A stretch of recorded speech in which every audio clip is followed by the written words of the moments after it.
Oi, meu nome é Hélio e você está escutando São Paulo é Isolada. Eu tenho 32 anos, sou carioca, que mora em São Paulo há muito tempo, nômade.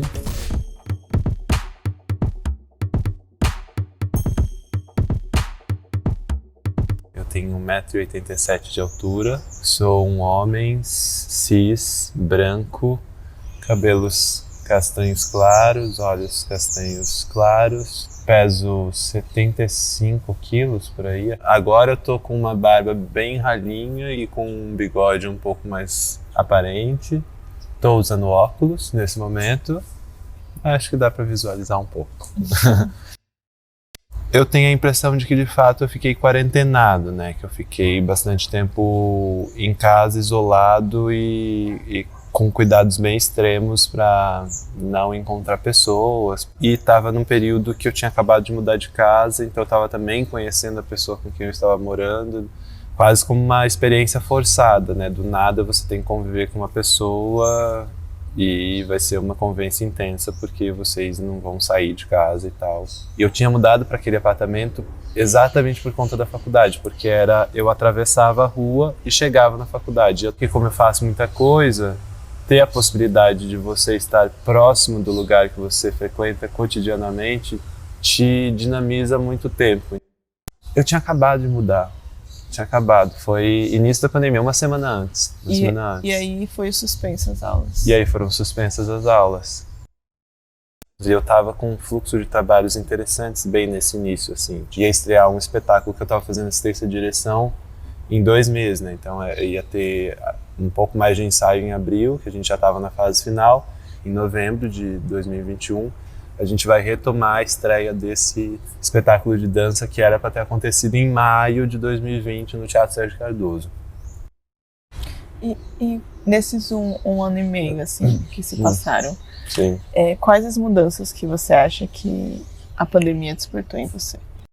Que são tantas, eu não sei nem nomear, mas ao mesmo tempo me parece que são tantas e ao mesmo tempo parece que a gente está igual, né? É uma loucura.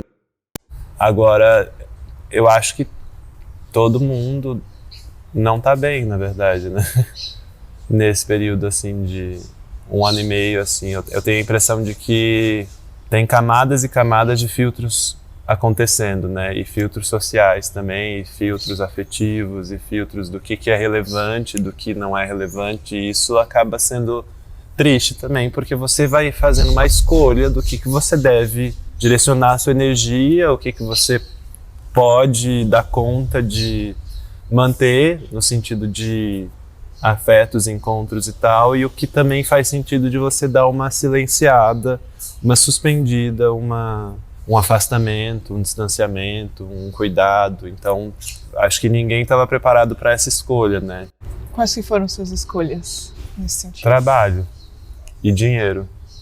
E família, houve um retorno forte, porque não tem como também você não se aproximar da sua pelo menos no meu caso, não teve como não me aproximar do meu eixo familiar, que é bem pequeno, né, assim, que são minha mãe, meu padrasto, meus irmãos.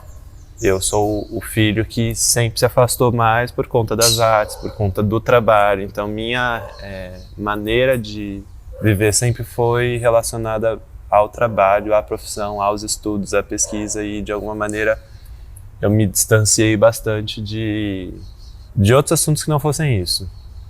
Então também tem uma relação bem, talvez exigente minha, de entender também o que é esse turbilhão que é ser ator, porque na verdade viver na instabilidade para mim é algo que já está muito acostumado, né? Não é algo novo para mim. Então, nesse sentido, eu não fui pego tão desprevenido.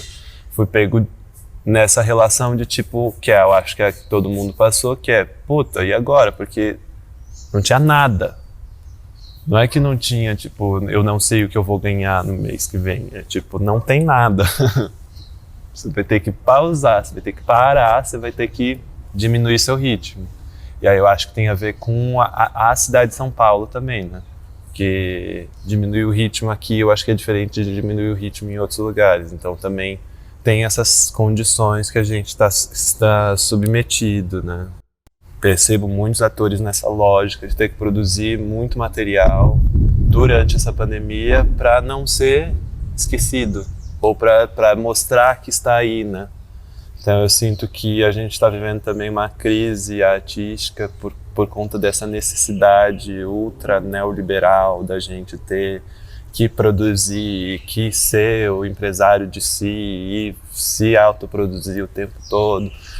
E não dá tempo de reflexões para o que o momento pede também. Lógico que a arte ela é incrível e ela vai sempre gerar pontos de reflexões para o momento atual, né? Mas eu acho que isso às vezes a gente precisa de tempo para aprofundar as coisas e entender um pouco do que está rolando, mesmo que seja um não entendimento, né? Mas primeiro eu acho que silenciar um pouco. Se você está emitindo o tempo todo muita informação, dando muito sua opinião sobre as coisas, talvez você não esteja enxergando de fato as coisas. E o que é enxergar as coisas, né? Porque são tantas perspectivas de mundo que eu já nem sei. Mas durante esse período eu senti a necessidade de me recolher e de me silenciar. Então, o início eu percebo que eu me silenciei bastante para perceber camadas que talvez eu não fosse perceber se eu mantivesse os mesmos hábitos, né?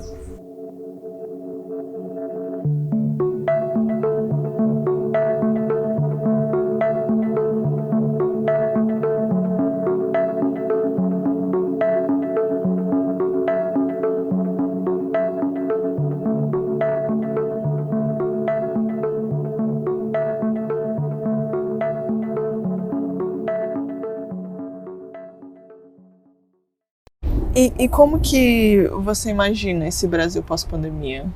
Que a gente já tá meio que no meio, talvez, dessa saída da reclusão. Como que você enxerga esse período e principalmente o ano que vem, talvez? Foi o que eu falei, né? O espetáculo que a gente estava trabalhando pré-pandemia tá com data prevista de estreia. Então já tem algumas atividades profissionais acontecendo, presenciais. Enfim, vai demorar muito para a população brasileira toda tomar suas respectivas vacinas, porque ainda tem várias questões que têm a ver com reconhecimento e distribuição, né? Basicamente é isso. Tipo, mas eu tenho a impressão de que vai se tornar um hábito a gente seguir com essa doença. Eu acho que vão surgir variantes, possivelmente, assim, como já está acontecendo. E eu acho que vai ter uma constância de vacinas, assim, tipo, a cada 6 meses você continua tomando vacina como você toma vacina anti-gripe. Você vai tomar vacina anti-covid, sei lá. Acho que talvez agora a gente pode ir lá pra dentro, né? Nesse momento da conversa começou a chover. Nós então nos abrigamos dentro do espaço que ela estava habitando na Casa Líquida, uma casa performance que acolhe artistas em São Paulo. Você lembra em qual pergunta que a gente estava? Era sobre o pós-pandemia. Então, tem isso, né? É que eu não consigo enxergar um pós-pandemia ainda. Para mim, a pandemia, ela continua. Para mim, o pós talvez é a gente habituado a essas novas dinâmicas de saúde, de segurança, de cuidado com si, com o outro. Eu acho que o problema do Brasil é aquilo que a gente está falando, né? Reconhecimento e distribuição. Tem que ter uma reflexão sobre o seu estado de privilégio, de condição. E, lógico, geralmente quando existe falta de privilégios, está explícito na sua cara que você é desprivilegiado, que você tem faltas de condições que poucas pessoas têm. Então isso, para quem tem falta, é gritante, é evidente as necessidades e as mudanças que têm que acontecer. Então, já emendando isso, como que você avalia tanto o governo estadual quanto o federal lidando com a pandemia? Como eu avalio? Eu não sei se eu tenho estudo suficiente para falar Agora, a maneira como eu percebo aqui, existe um descaso absurdo, né? O Brasil é um país que tem grana. O Brasil é um país que tem dinheiro. Onde está esse dinheiro? Com quem? Nas mãos de quem? Porque a gente sabe a quantidade de coisas que acontecem, mas a gente sabe também a quantidade de coisas que são impunes, né? A justiça, ela é para poucos, assim. A lei, ela é muito fácil de ser burlada, porque na verdade tem a ver com capital. Quem detém o capital e quem não detém. Então isso deflagra uma dinâmica de injustiça e desigualdade extremamente perversa. Parece que a água está subindo e algumas pessoas têm barcos, têm iates, têm jet skis, têm navios, têm ilhas, e outras pessoas estão nadando até morrer contra a correnteza, né? Por isso que eu falo dessa relação do reconhecimento e distribuição. Eu estou muito nessa fase nesse momento, porque eu reconheço em mim os privilégios que eu tenho tido a possibilidade de estar submetidos e de estar nesses ambientes e de conhecer pessoas que têm a ver com redes, que têm a ver com condições, que têm a ver com os lugares que eu fui construindo ao longo desse período de estudos nas artes. E aí isso vai somando a todas as outras experiências que tem na vida, né? Então, antes de ir para a USP, eu trabalhei no navio, que eu também eu percebi muito como que funcionava o mundo. Então, tipo, com 18, 19 anos, eu era assistente de garçom no navio de cruzeiro e eu trabalhava com várias nacionalidades. E aí, quando eu via que um garçom brasileiro não ganhava a mesma coisa que um garçom italiano para fazer a mesma função, e eu comecei a enxergar essas dinâmicas de tem um corpo que é mais valorizado do que o outro. E aí, enfim, naquele período eu enxergava poucos corpos, porque para mim todo mundo era igual, a falsa sensação da igualdade, né? Voltando para a pergunta que você fez, né? Tipo, que eu acho que a gente não saiu dela em nenhum momento, mas eu tenho essa mania de passar por vários lugares, mas Então, enfim. Se você quiser diferenciar do federal e estadual. Então, eu considero que o estadual, pelo menos aqui, São Paulo tem esse ritmo, né, que é da produção. Então, me parece que começou a tomar um pouco as rédeas no sentido, a gente vai tomar medidas sem necessariamente esperar que essa pessoa, que a gente chama de presidente, autorize. Que eu acho que isso está acontecendo em vários outros governos também, né? Cada um começou a tomar para si as dinâmicas de cuidados com saúde, enfim, o que se pode fazer diante da situação, quais são os estabelecimentos que vão abrir, como vão abrir, qual a capacidade para esses estabelecimentos de terem pessoas circulando. Para mim, a questão que eu acho abominável e que a gente vê nos noticiários tem a ver com políticos, pessoas que poderiam gerar uma ação coletiva, preferem ou escolhem fazer outros acordos, contratos, muito mais visando o benefício próprio do que o benefício coletivo. Então, eu sinto que as pessoas estão vivendo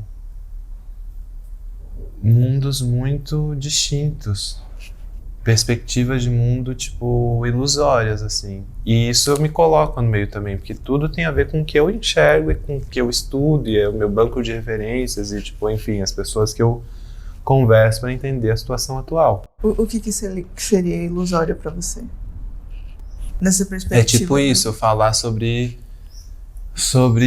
as medidas que estão sendo tomadas no governo federal, no governo estadual, tipo, não tem como eu saber. Eu vou construindo o imaginário a partir de fontes que eu imagino ser confiáveis, e lógico, tem fontes que são confiáveis, né? Mas até que ponto, até que nível? Que também volta para aquela conversa que a gente estava tendo sobre os influenciadores, os blogueiros, como assim? Tipo, lógico que tem uma diferença gritante, né? Em relação a fontes confiáveis e em relação a opinião, talvez. Opinião e benefício próprio. Mas as coisas se misturam. Como distinguir? Então aí agora aí tem a ver com a educação também. Como que você educa o povo a utilizar as ferramentas virtuais. Eu acho que nesse período inicial da internet, as pessoas acreditavam que ela fosse ser mais libertária mesmo, né? E agora eu tenho tido uma visão um pouco mais profunda também dessa relação corpo-mídia, né? Que a gente tem tido. Eu percebo que a internet agora também ela pode ser bem aprisionante. Se você não busca outras referências, se você não vai atrás de outras coisas além da sua bolha, você fica preso num universo que é ilusório. E aí, para mim, isso é problemático, assim, porque quando você não tem alteridade, é complicado, porque o mundo não é só sobre você. Eu acho que tem uma questão que é base, assim, que é a educação, e desde sempre é isso, né? Porque tem várias questões relacionadas à construção de um discurso através dessas imagens que são disponibilizadas para a gente virtualmente, que chega nos nossos celulares ou nos nossos computadores a partir de interesses muito próprios, assim. Então, o que eu vejo no meu celular tem a ver com o que o algoritmo organizou para mim, para chegar de informação que vai me agradar. Se eu não percebo que eu estou sendo induzido a olhar só o que me agrada, fica complicado, porque o mundo ele é muito mais do que isso, né?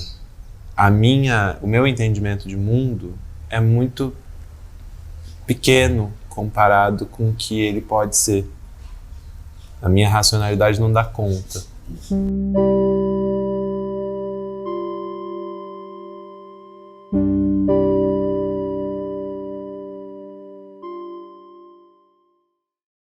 E como que foi, no período pré-pandemia, a sua relação com a morte? Como que está sendo agora?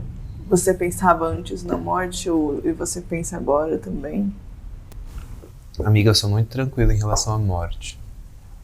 Assim, tipo, e aí, lógico, né? Agora, num período que eu vou aprofundar um pouco para você melhor, já, mas tenho repensado um pouco sobre a morte, porque não tem como.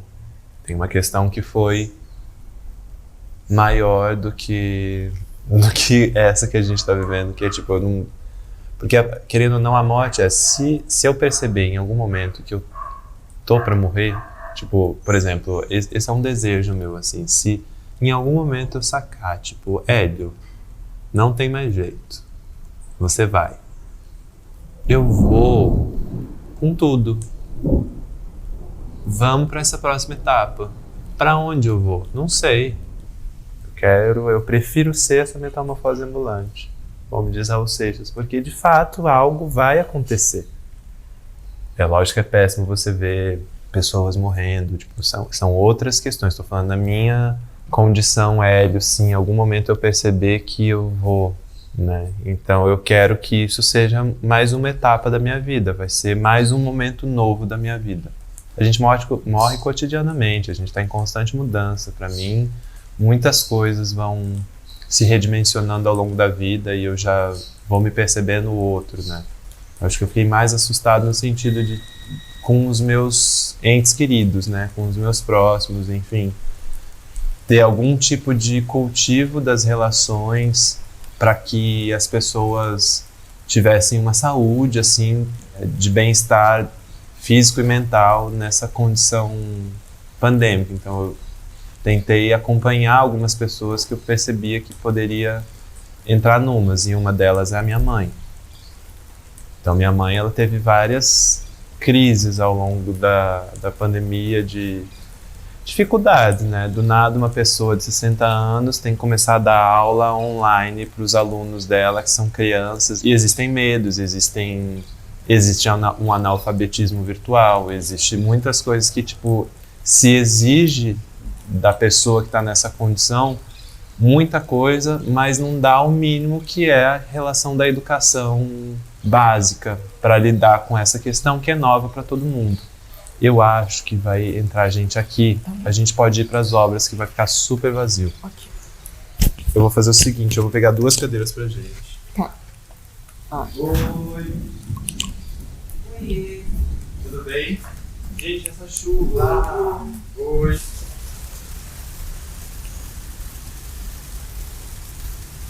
Quer vir pra cá um pouco? Bom.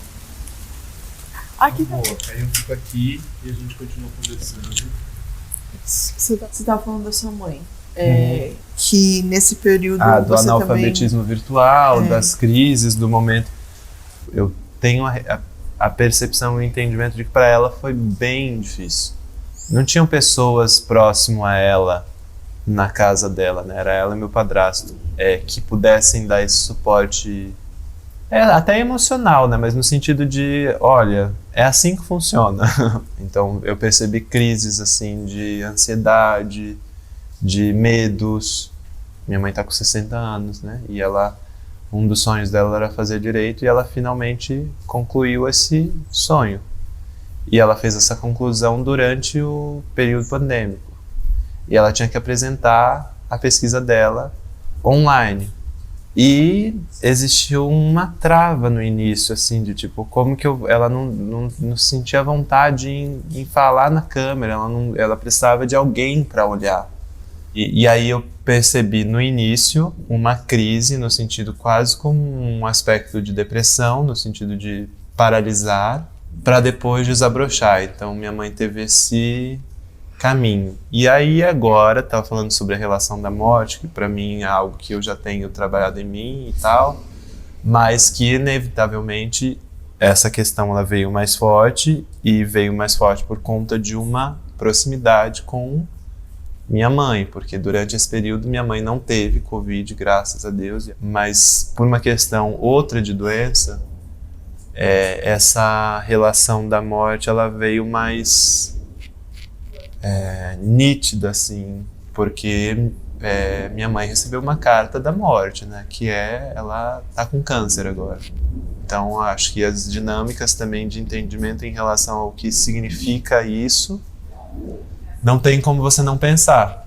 Então faz 1 mês e meio mais ou menos que isso está acontecendo, e que agora finalmente ela tá ótima, ela tá muito bem, na verdade. Se você quiser a gente pode ir para lá também, porque eu acho que agora possivelmente tem uns barulhos. Tá. Ok. Nós fizemos a nossa última mudança de espaço durante a conversa. Fomos para um banheiro pequeno e escuro que ficava no espaço da casa que estava em reconstrução. Não precisa não. Amiga, eu tô amando. Porque assim, ela tava sentindo dores. E aí quando ela tava sentindo dores, a gente foi investigar essa dor. A princípio era uma dor de ortopedia. A gente achava que era uma questão muscular e que tinha que ser trabalhado uma relação de fortalecimento da musculatura, enfim. Foi uma surpresa muito grande, tipo...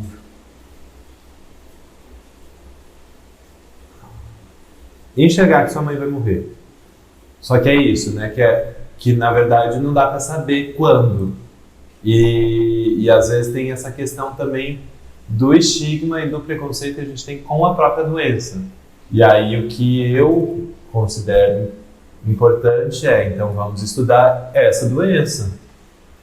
Só que se a gente fica com muito medo e receio da morte, você não quer nem saber, não quer nem ver o nome da palavra câncer, que é uma palavra estigmatizada, que já vem vários repertórios e memórias familiares, né? Então, tipo, por isso que também eu percebo que para minha mãe foi muito difícil, porque ela também ativou memórias de familiares dela que já se foram por conta dessa doença. E aí, inevitavelmente, a gente também já no nosso banco de dados, né, a gente começa a visualizar isso também, relembrar, e aí imagina que isso pode acontecer com essa pessoa, que no caso é sua mãe. Só que eu falei, não vou entrar nessa, porque o que acontece é uma célula que vai se regenerando de uma maneira errada. E para mim, né, onde existe a morte, também existe a vida. Onde existe a doença, também existe a cura. Então, o que significa para a pessoa e o que significa uma doença que é produzida pela própria pessoa. Então, se você pode causar isso em você, eu também acho que você também pode causar a ação reversa, que é a ação de inspirar, a ação de viver, a ação de brilhar, de desabrochar. E aí, lógico, né, isso entraria em várias outras questões, tem a ver com fé, tem a ver com milagre, tem a ver com várias que, inclusive, para minha mãe isso é muito importante. Ela é uma pessoa com muita fé e uma pessoa que acredita muito nas forças, né? Nesse momento ela está mais cristã, mais católica. E a religião, ao mesmo tempo que ela é um impulsionador de fé e gera muitos... Gera o quê? O que a religião gera, amiga? Talvez um sentimento de um pouco mais de paz no caos, não sei. Eu não sei também, porque tem uma relação da conexão com esse inexplicável, né? Que para mim a conexão com o inexplicável tem a ver com a conexão com os humanos, que não só com os humanos, né? Tipo, muito pelo contrário. Acho que os humanos, o projeto humano faliu, né? E a gente está aprendendo de uma maneira bem custosa, né? Quais são os efeitos dessas ações que foram postas no mundo ao longo desses anos todos e quase como um câncer, se for parar para pensar. É um câncer. Na Terra como um corpo. Exato. E parece que talvez daqui para frente essa questão com a fé que você estava comentando parece que vai ser mais necessária. Não sei, acreditar em alguma coisa. É que a fé é diferente de religião, né? Sim. Uhum. Mas especificamente com a fé, eu acho que é você aprender a lidar com o desconhecido, talvez. Sim. Como que é pra você a sua relação com a sua fé? Eu acredito que eu tenho muita fé por conta da minha mãe, inclusive, né? Não só por conta da minha mãe, mas eu fui uma pessoa criada num num ambiente familiar, que a minha mãe, ela sempre irradiou muita fé, muita crença, e ela passou por várias religiões. Então, e eu acho bonito também essa busca, né, de um entendimento de algo que, para mim, não dá para entender. Não vai ser uma religião que vai me explicar. Talvez ela vai me ajudar a contornar algumas coisas, a desenhar um pouco uma possibilidade de entendimento de mundo. Só que tem essa questão da moralidade que me dá muita preguiça. Porque eu acho que não é sobre isso, assim. Eu acho que não tem uma única maneira de ser. Ainda mais eu, imagina, que eu sou essa pessoa que está sempre em constante mudança. Eu estou sendo o tempo todo. Nesse momento, essa entrevista está acontecendo num banheiro, num lugar em obras. Então, a desconstrução, a destruição e a construção estão acontecendo aqui, porque é a mesma coisa também. A destruição e a construção. O que se está destruindo e o que se está construindo com a destruição. E a partir desse nada, o que se faz também. Então, não sei, eu acho que eu estou viajando muito, mas para mim a fé é fazer com que os encontros e essas microações aconteçam e que as pessoas vivam seus desejos e se inspiram. Mas não é só sobre o humano para mim. Para mim a fé é sobre várias coisas, é sobre tipo... Teve um dia que eu estava aqui com André Prata, você conhece? Diretor de cinema?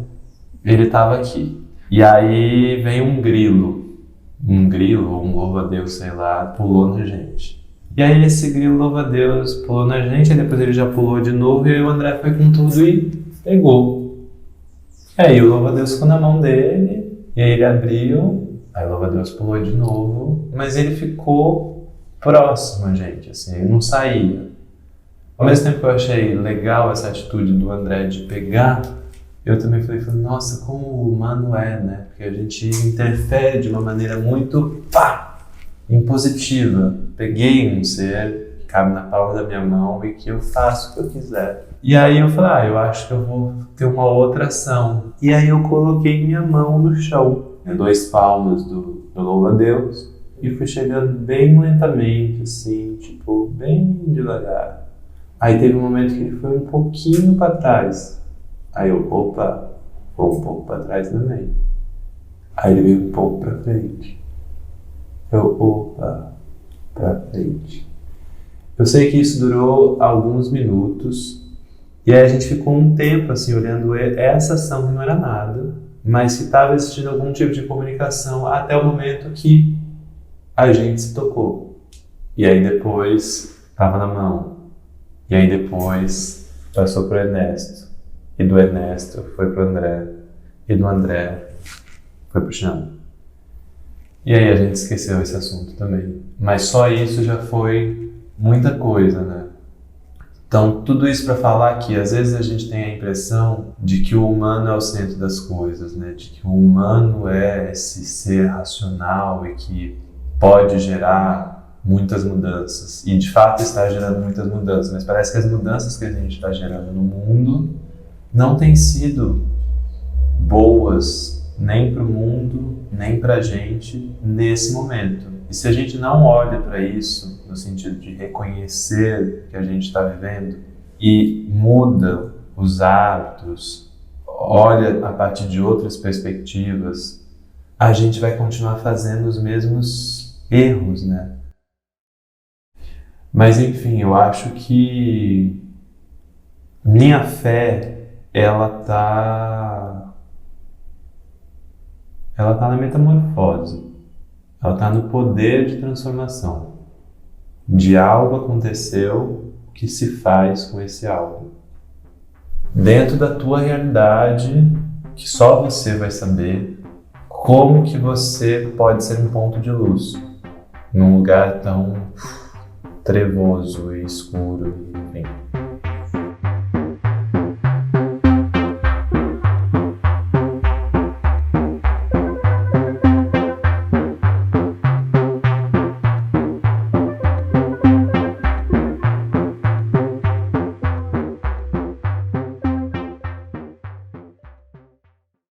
E o que você quer para o futuro do Brasil?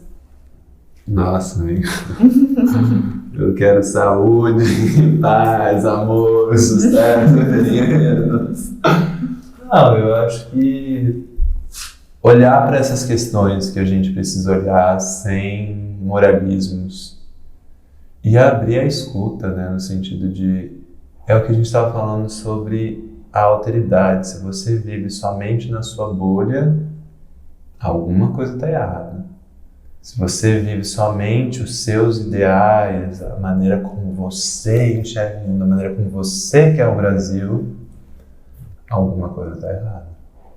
Porque não é sobre você, né? Nunca foi. Mas também é tudo sobre a gente. Porque é a maneira como a gente constrói o nosso imaginário sobre o mundo. Eu espero que o Brasil, enfim, elimine esse tumor, esse câncer que a gente sabe que está causando mudanças drásticas, que a longo prazo a gente vai ter uma percepção maior, assim, tipo, o que esse homem, que muitas pessoas chamam de presidente, está fazendo, são perversidades mesmo e atitudes de alguém que pensa em benefício próprio, num posto que não pode ter esse pensamento, num cargo que é para se pensar coletivamente, que é para se pensar... Ou para pensar no futuro coletivo mesmo, porque talvez seja um dos poucos cargos em que é necessário você não pensar em você mesmo. Exatamente. Só que você precisa ter em você também a noção do que é ter vivido a sua vida, né? No sentido, nesse ambiente que é esse país, que são multiplicidades de situações e contextos, né? E aí tudo tem a ver também com o teu repertório, a tua vivência, a tua experiência e como você utiliza dessas referências, dessas informações para gerar uma mudança. Então eu acho que primeiro de tudo é eliminar isso. Só que é isso, né? Ele não é o único vilão. A gente tem a mania da cultura novelística no Brasil de colocar um herói, um vilão, e aí eliminando essa pessoa, pronto, se eliminou o problema. Muito pelo contrário, né? A gente está começando a encontrar fissuras no meio de uma estrutura muito macro. E isso é em tudo, porque é uma estrutura, não é uma pessoa que é o problema. E aí o que a gente precisa fazer é estudar em relação a isso. Só que para estudar você precisa de tempo, para ter tempo você precisa ter condições, você precisa ter um lugar para você poder também ter um tempo de ócio, às vezes, de descanso. E se a gente está numa lógica de 24 horas de produção, 7 dias por semana, fica impossível da gente também tomar esse tempo para refletir e olhar criticamente sobre as coisas, porque a gente está sendo tomado pelas coisas, e aí o senso crítico às vezes se perde porque você tem muita coisa para resolver, você tem conta para pagar, você tem relações familiares para dar conta, você tem desigualdades acontecendo na rua, que você pode se compadecer ou não. As pessoas passam pela rua, veem pessoas em situação de ruim, e a gente passa por essas pessoas como se não houvessem, ou sabendo que elas existem, mas que você não pode fazer nada também, porque você está nesse ambiente, e você não pode fazer nada mesmo. O que você pode fazer? E isso é só em relação a pessoas em situação de rua, tem vários outros problemas, né? Então, para onde que está a nossa visão que a gente não consegue olhar para questões que precisam ser olhadas? Se você tem algum parente na sua família que tem ações racistas, que na verdade é a população brasileira toda, porque nós somos uma população racista, não é que eu vou deixar de ser racista, mas eu vou ter ações antirracistas. A nossa liberdade, quando atinge a liberdade do outro e fere o outro, acho que ela precisa ser um pouco refletida aí, algum ponto de exclamação precisa ser colocado. E aí é isso no discurso ideológico, da prática que a gente vive em sociedade e tal, só que assim, não são só os humanos que estão sendo feridos, as plantas estão sendo queimadas, os animais estão tendo que se locomover por conta das mudanças climáticas, enfim, muitas coisas estão acontecendo e o que a gente está ferindo. O que você quer para o seu futuro? Meu futuro? Quero ser um superstar. Alô, não quero não. Não, é isso também, né? É interessante isso, porque se a gente for falar de sonhos, desde os meus 10 anos de idade, 9 anos de idade, faço teatro, quero ser famoso, enfim, tem toda essa idealização de um glamour hollywoodiano bem em falência agora, né? Que não faz sentido nenhum desejar isso. Então, para mim, houve mudanças radicais nos meus desejos também. Então, para mim, engraçado, eu estou no meu futuro. A Casa Líquida, para mim, é um lugar que representa muito essa mutabilidade, essa não fixação numa forma, num padrão, numa maneira de ser. A coisa está acontecendo e eu estou sendo permeado por várias atmosferas, caminhos, fluxos, de uma maneira intensa, assim. Como que eu faço outras pessoas circularem por esses ambientes? Estou nessa pesquisa agora, de tipo, o que você faz com o que já se tem? Mesmo que o que você tem seja nada.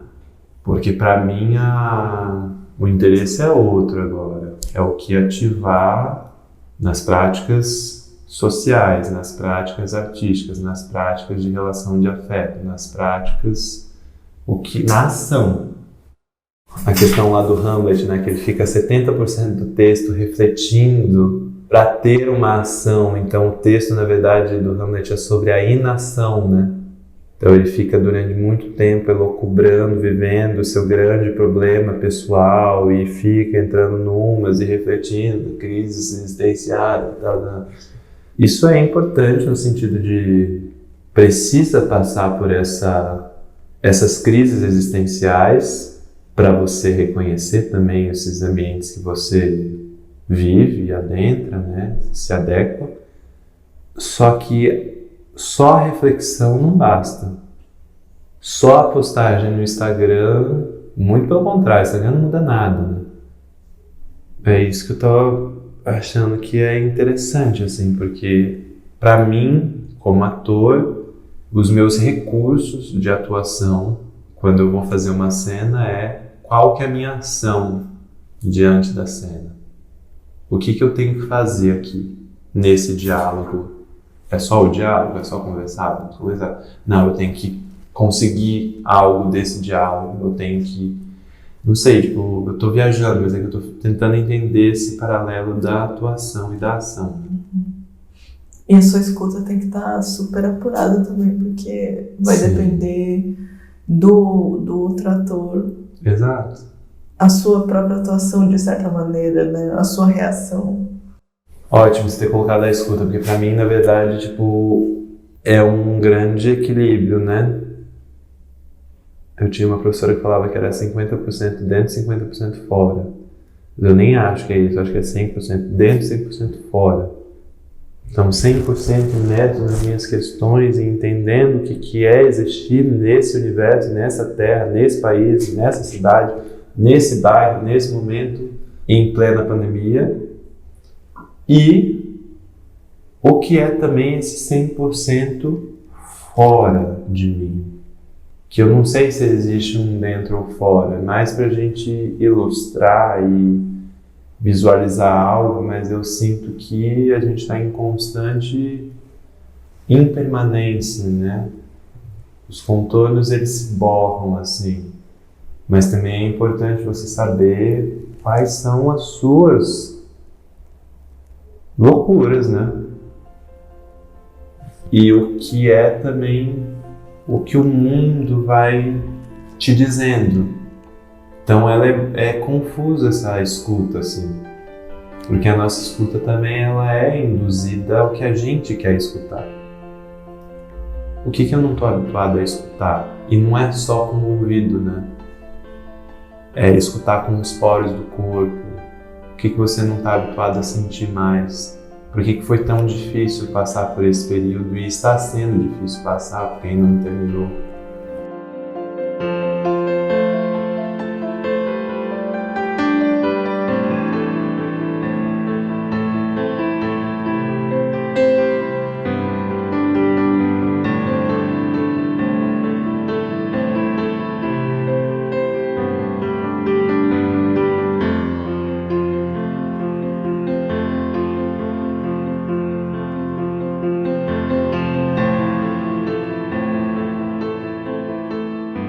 O podcast São Paulo Isolada é um projeto independente criado por mim, Isabela Yoshimura.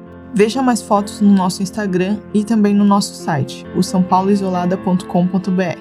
Se puderem, fiquem sempre em casa. Preservar nossas vidas no momento atual é o mais importante para a gente voltar com tudo nesse futuro que está se abrindo sempre. Uma boa semana e até o próximo episódio.